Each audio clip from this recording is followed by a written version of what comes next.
Welcome to Heather Ewing, the CRE Rundown. And today I have a phenomenal guest for you. It is none other than Jason Ilstrup. He's the president of DMI here in downtown Madison. Jason, welcome. Well, thank you for having me, Heather. It's great to be here. I'm excited to chat a little more. Definitely. So, something we both hold near and dear to our hearts is one, downtown Madison, two, creating even more of a community and just bringing more to the area through ourselves and through the people we connect with, and of course, our love for running. So, I wanted to jump on today and let's go ahead and let's start with the downtown Madison. You've been president for a few years and you've really taken great strides. And not only have you done so much for our community, but you're also just a great person too. So what are some things that you're focusing as we are moving through 2023 and into 24? Great question. Well, first of all, thank you for the opportunity to be here. It's exciting to talk to a good friend. Heather and I know each other well. We see each other at Ancora on King Street daily, almost daily. Just about. Yes. I think both of our second offices right here downtown, we're living it. If you want to create vibrancy, well, you might as well go out and be vibrant. You got to practice what you preach. Yeah. I don't think I've ever said that before, but we'll go with it. And we're working on a tremendous amount here in downtown. Obviously, a lot has changed since the pandemic. How successful are downtowns? What measures of success are downtowns? And so we're watching all of these new trends pretty clearly. And I think we're starting to see some trends over the last year or so that are becoming more permanent. More office workers working not full time in the office, not working 5 days a week, but maybe working 3 days a week in some sort of a hybrid format. We're seeing the increase of more people wanting to live downtown, a lot more residential. We're seeing significant development here in the core of downtown, but also in the periphery neighborhoods of downtown.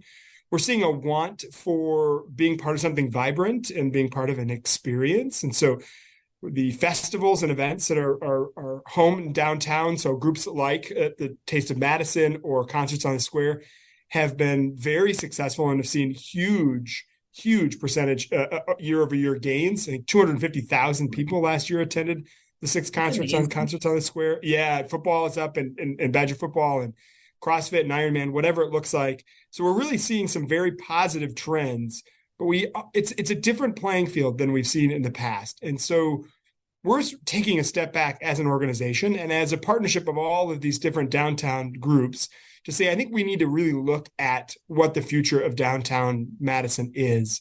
And us, along with the city of Madison, are spearheading a public partnership to do a strategic visioning plan for the downtown space itself. What does vibrancy look like? What does a new office look like? What does that public space look like? What's the activation and programming we need to have in that space? What does the governance of that space look like? We have several catalytic projects happening now in downtown. I think we're very lucky, including the Lake Monona waterfront, the top of State Street with 2 new catalytic history center and the Veterans Museum, and then the lower part of State Street where buses have been removed. So there's some big things happening. And we want to understand what's the strategy and how are we going to move forward to really push our downtown in the right direction. Going to bring in a national consultant and some local consultants to really look at these issues, frame it under what this new downtown looks like, and then help push downtown Madison forward. And I love it. As I sometimes seen you running the streets as well, it's a great way to stay connected through all these different offerings. And two, I think the beauty of travel is that each time I return home from these different conventions, marathons, or just travels in general, that it's nice to draw some of the comparisons of seeing how we have really, just provided stellar offerings to the community of frequently free. And then also bringing back some of the ideas. And I love that the 400 to 600 blocks of State Street, we do have that test promenade, which we've heard the voices over the years, and I think it's really nice to have that. Of course, I would love and envision a full State Street for that, but it all starts somewhere, right? Oh, absolutely. I want to second you on, hold on. There we go. I knew that one was coming. I want to second you on the idea of running in cities. It is absolutely one of my favorite passions. One of my favorite things to do is first day when you get into a city, just get out of the hotel, start running, seeing the space, I did it once in Europe in Copenhagen. My wife got very concerned because I'd ended up running over a half marathon, and I was just not intending to run that far. It was probably a mistake for the rest of the vacation, but it is what it is. But you get the lay of the land. You see what's going on. It helps frame the rest of your vacation. But I think most importantly for this conversation is it helps frame what projects can and can't happen here in Madison. Just last week, I was in Baton Rouge, Louisiana for a Rotary conference, and I was able to really see the downtown in a different way. Admittedly, a lot different way because it was 95 and sunny when I went for my run, and that was a bit shocking. But, you saw some of the street treatments, in particular outside of LSU's museum, and what we could do and sort of bring the park space and this museum space and this pedestrian space all together. I think we can take ideas and examples from every city across the country and bring them here and make Madison even better. Definitely. Well, you're a very energetic person, Jason. So what I How would could you love to tell? know, yeah, that's what I love about you. Yeah. is, what's interesting too is coming from the commercial real estate sector as I do, there's been a lot of talk about wealth generation. And I think especially towards the end of the year of legacy, that's also highly tied into commercial real estate. When you think of your role in recreating our downtown, right, with the team of DMI and all the other people and groups that you touch, what is a legacy that you would want to leave behind in your tenure? And I know it's kind of a big question, but it bubbled up and interested. That's a great question. I'm not someone that always thinks in those sort of that lens of legacy, but it is important.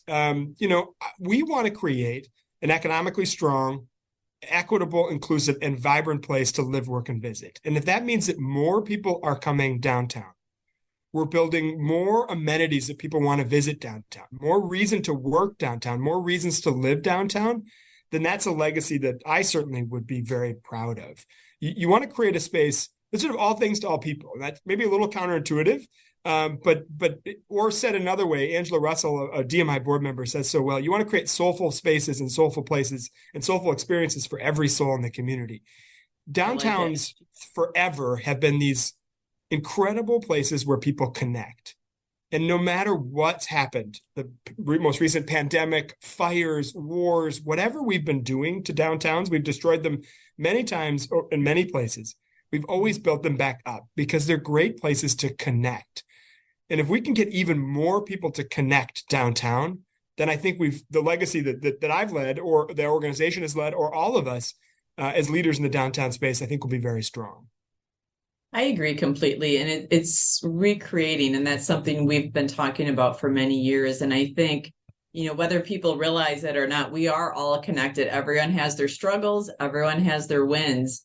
And I think it's really coming together through some of those different opportunities. And another thing that's been really bubbling up for me too is mentorship, of looking at strategy for people's, not only for their lives, but also their careers, because they're interrelated. You can't separate them. And so I think there's a really neat kind of pinnacle moment that we're both at, as well as the city, of the ability to really take it and advance it into something really unique. And I think we've always had the good fortune of Madison, there's just a lot of people that believe in it, a lot of people that put time and energy, such as ourselves and others that we know and work with.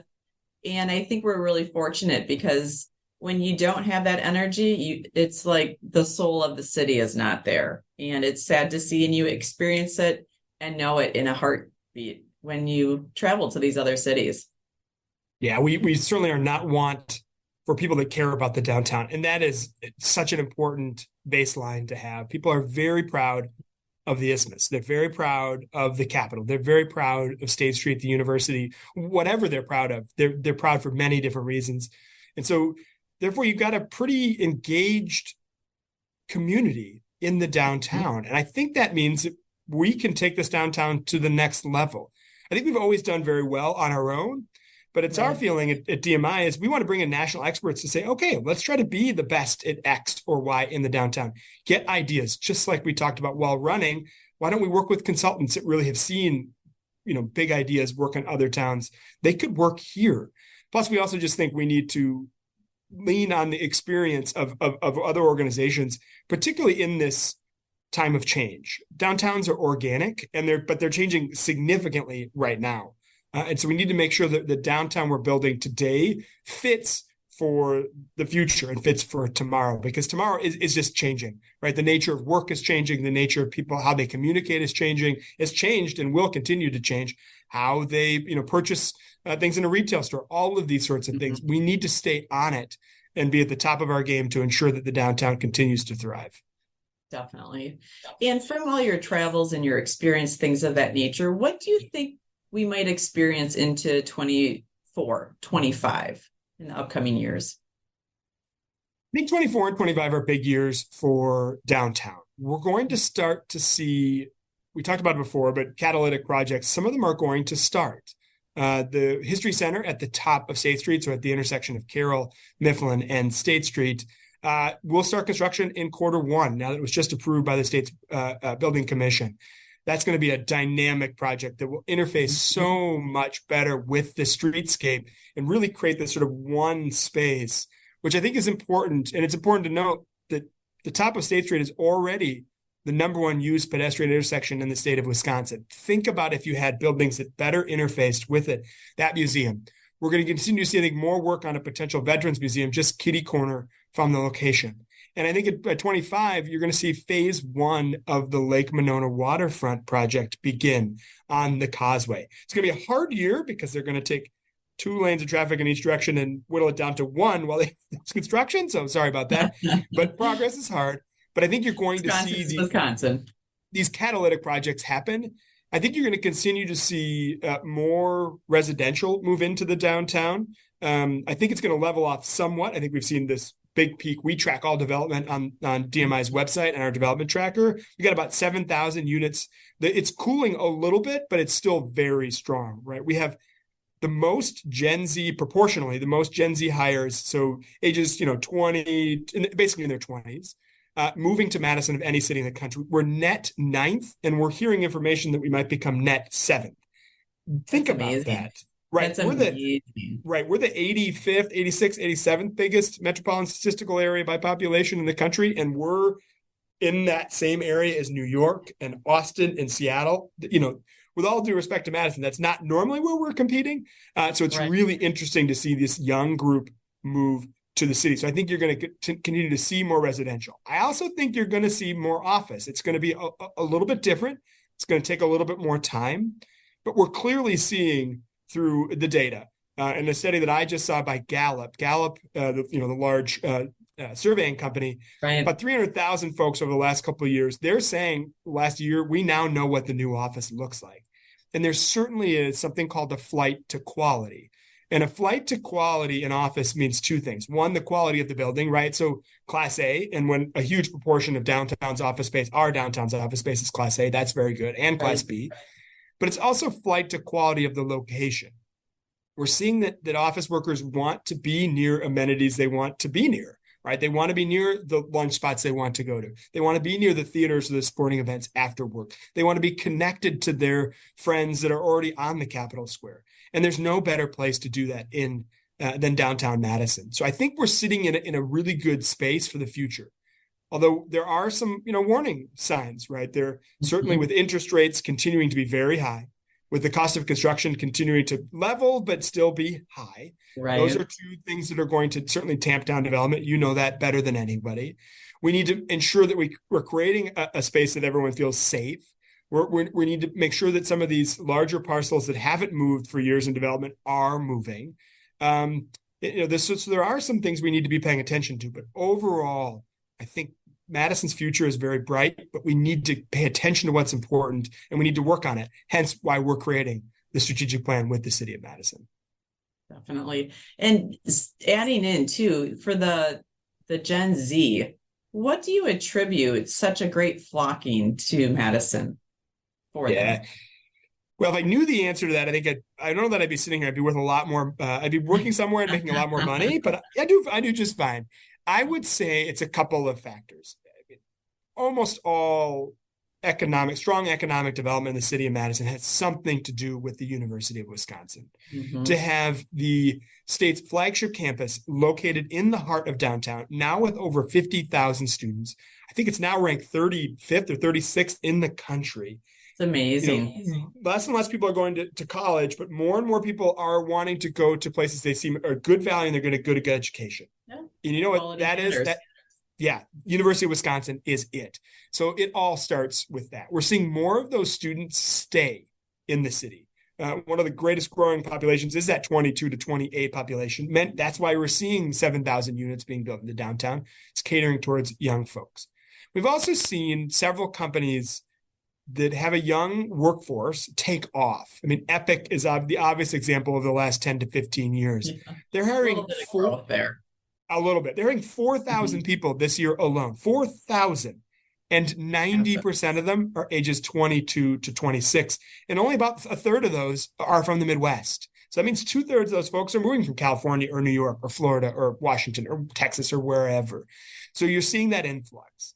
You're also seeing, but not just Epic, you're seeing other companies like Exact Sciences, Promega, and a few of these others that really have jobs that are needed by young folks, engineers, creatives. We're seeing more and more of those folks here.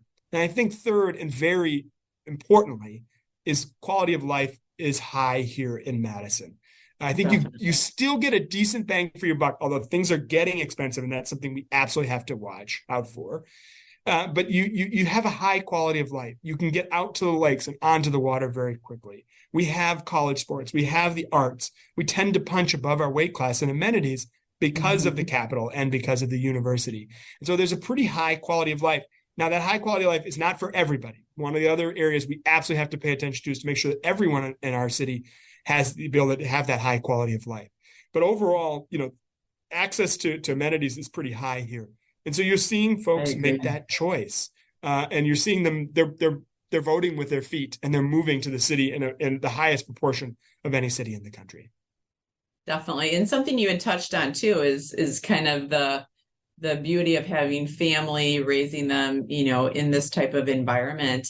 And that brings me to the topic of balance, right? Mm-hmm. It's something I always love talking with my different podcast guests, because everyone is very busy. They have full careers. They have full lives at home. I understand you have a newborn. So congratulations. I do. Life-changing. Yes. So how do you find balance, right? I don't think there's an exact balance. My opinion of it is that at times you're just going to kind of burn the midnight oil, but then you also take that time to kind of rest, rejuvenate, and then you go at different patterns. But what's your take on it, and what have you found successful? You've got a very busy career in life. Well, I might be the worst person to ask that question. Don't ask my wife how I balance things, because it's not very well. Admittedly, I have a young baby. He's 9 months old. Excuse me. 9 months old. He gave me a cold, I think. Right. He's the joy of our life. But it's interesting, right? When you have all of a sudden have a newborn, you have a big career. My wife has a very big career. How to find that balance, and it's a work in progress. And I think you have to be willing to say no more often. I need to be willing to say no. I come from a hospitality background. I worked in hotels for a long time, worked in public service for a long time. So saying yes was the right thing to do. And my mantra is to start with yes and work to no. But sometimes I just have to say no. But I also think doing what you're doing, Heather, taking time for yourself, running. I mean, there's nothing, for me at least, and for you, I think it's the same way, more head clearing and Definitely. To get in a different space than to go on a long run, seeing a new area, breathing that fresh air, getting out and about, exploring something new. To me, that checks a lot of boxes that helps me relax. If anyone, though, could help figure out how to get a 9-month-old to sleep through the entire night, please send me a note, because that would be great. I will say sleep. If people ask me why I have so much energy, I don't think I knew the answer, because I don't drink caffeine. I don't drink coffee or anything. I know. It surprised me at first when I met you. I know the answer now with a newborn. It's sleep. I was a regular sleeper, basically 10 to 9:30 to 10 to 5:30 to 6, religiously every day. And now that I don't have that, you really can see that energy sort of sap out. So sleep for me is a big one as well. Well, to your credit, I haven't noticed a difference in it. You're always very chipper and very positive, which I've always appreciated. But I agree. I think being physical and getting outdoors is crucial to just mental, physical, spiritual, and financial health, right? Because it's all Yeah. interrelated and it does help.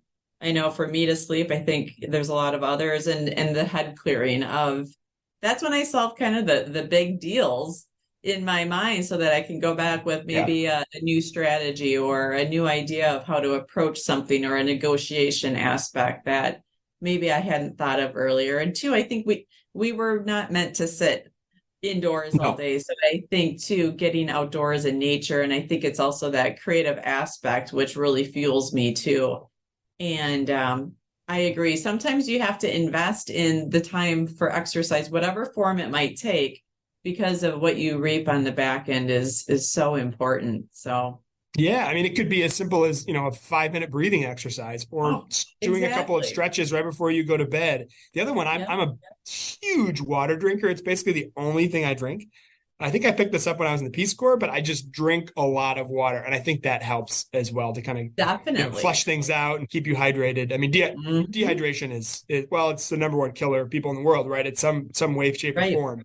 And so, yeah, a lot of water. So the Peace Corps, tell me more about that. Yeah, I was in the United States Peace Corps from 1999 to 2002 in Niger, West Africa. So this is Mhm. Africa. It's a perfect map of Africa. You're welcome for that drawing. Located right there, right on the northern border of Put Nigeria. it on my wall. There you go. Sadly, it's been on the news. There was a coup a few months ago. Oh, It was a wonderful country with a wonderful, wonderful group of folks.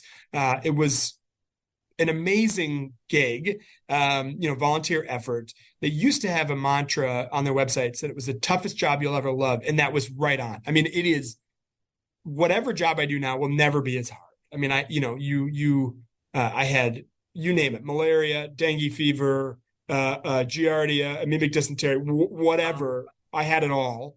And you just sort of work through it. And all while it's 95, 105, 10, 110 degrees outside in the desert. But the people are amazing. And I learned so much about myself. This might seem remarkable to your listeners that know me, but I learned to slow down some. And really, I think Really? I'm a little bit more energetic, laid back, if that makes sense. Yeah. Because, you've seen some very hard things. It's one of the Hmm. world's poorest, if not Hmm. the poorest country in the world. And I just loved my time there. I loved getting to know my friends and family in the village that I lived in.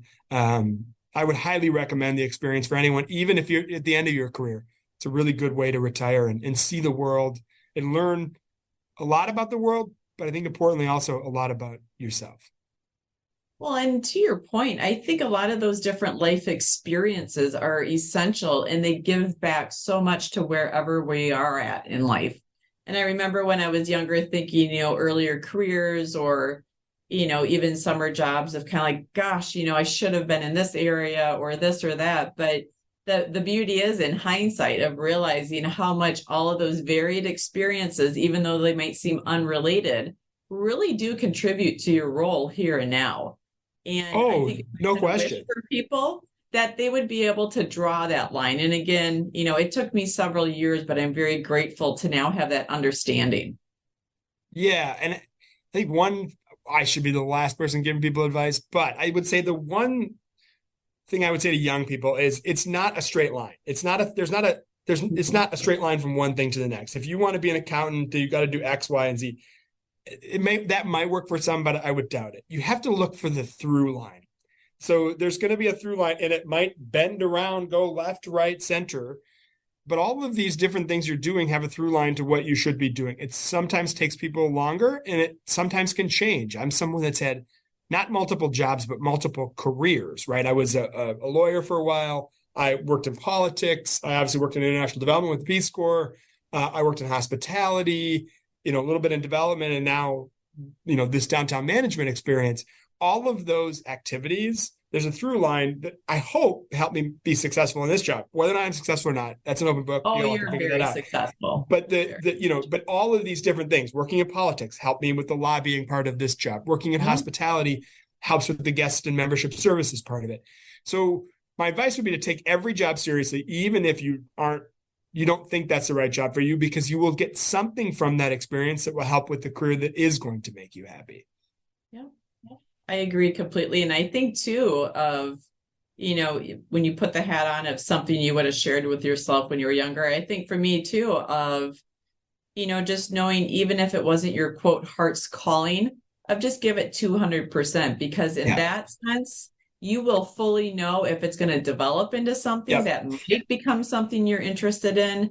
Or worst case scenario, I think you can, appreciate the experience, thank it, and know that you're going to transition into the next one, I think, even more clearly. And I think too of really giving your all in life, because otherwise I think there's that part within ourselves innately that you're going to have regret.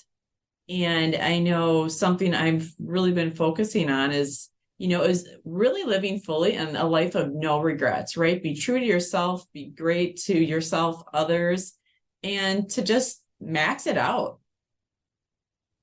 I mean, that's why you're someone that's run.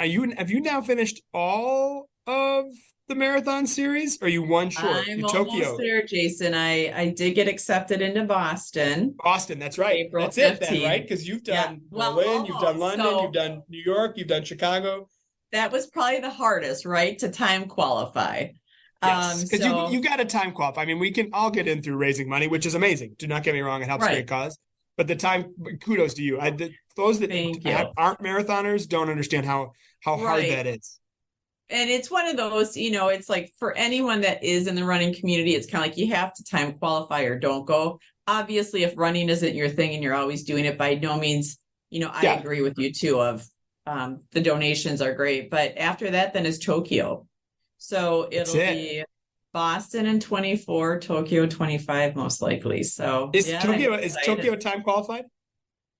No, so what's interesting is You when just you entered. run marathons overseas, you have to join in with some type of marathon group, Okay. and then it's paid. So you pay your way Oh, in. all right. So Well, I'm I helping mean, retail and community in whichever country I visit. that's what I like to do. That's what you do. Heather, make downtown Madison so much more vibrant with the amazing storefronts that you Thank bring to you. downtown. You add so much energy. You are let's call you the queen of vibrancy. Is that a thing? Well, I will say yes and thank you. I like Yes. that. Yes. Yeah. But that's where for me I have such an artistic background that for me, I really take a different lens to the leasing and sales, and I see it as art on a grand scale. Yeah. And so it's creating artful experiences through the retail that we bring in, whether it's local, regional, national.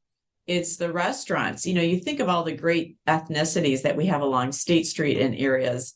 It's delightful to try some of these handmade noodles and all the other opportunities that we have to eat in so many different countries on one street. Yeah. And so it's recreating those experiences for people. And I think that enriches lives, which enriches communities. And so I see it as a very artful part endeavor. And you've got the numbers in the real estate that all come as part of that cumulative package. So Well, how many streets in America do you have a Greek restaurant next to a Taiwanese restaurant next to a Tibetan restaurant? That does right. not happen very often. No, Not no. happen. And they're all amazing. So They are. Yes. Now I just want to go get some of those Greek fries that's or, the running. Yeah. oh my Yeah. God.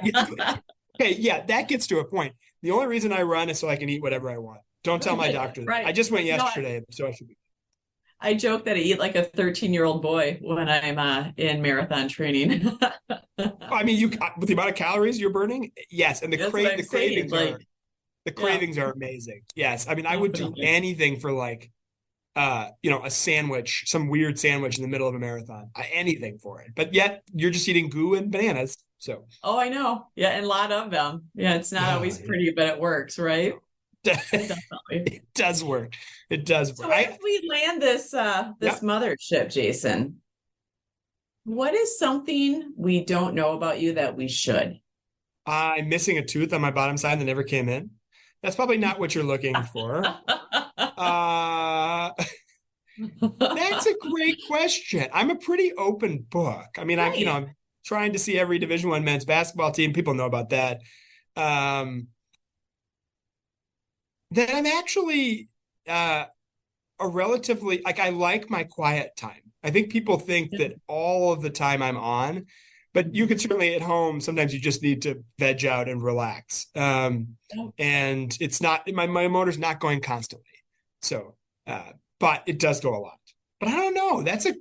I don't know. One thing that, I'm a Vikings fan. A talent, a sport, something we don't know about. I mean, I played a lot of tennis growing up as a kid. A lot of tennis. Yeah. Okay. And now I was a tennis pro, I used to teach tennis, but I've like completely given it up. Completely given know it up. that? I played once this summer, and then I played one more time the last 10 years before that. I think I burnt out, but yes, I do enjoy the sport. I like watching it. But no, tennis, I'm a big tennis fan, tennis player.